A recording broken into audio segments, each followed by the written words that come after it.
শোনো আব্বা, ম্যাডাম আমাকে স্কুল থেকে বের করে দিয়েছে। কিসের লাগে তোকে স্কুল থেকে বার করে দিল?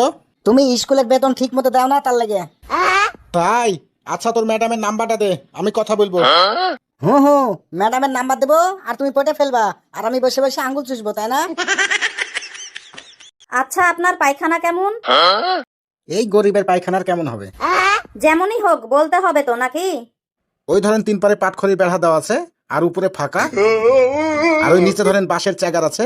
ওই বাঁশের চ্যাগারের পরে আমরা বসি, আর মাঝখানে ফুটে আছে, ওই ফুটে দিয়ে আমরা পায়খানা করি। আরে আপনি কোন পায়খানার সাথে কোন পায়খানা মিলাছেন? আমি বলছি আপনার পায়খানার অবস্থা কেমন? আচ্ছা বন্ধু, 2 আর 2 কত হয়?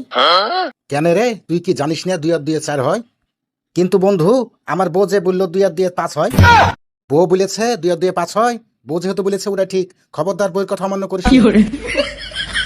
ডাক্তার সাহেব, আমি যে কিছুই খেতে পারছি না। ও আচ্ছা, এই সমস্যা?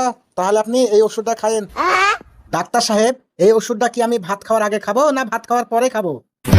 ওষুধটা আপনি ভাত খাওয়ার পরে খাবেন, দেখবেন সব ঠিক হয়ে যাবে। এই কি ব্যাপার, আপনি আমাকে মারলেন কিসের লেগে? আমি যদি ভাতই খেতে পারবো, তাহলে আপনার কাছে আসবো কিসের লেগে?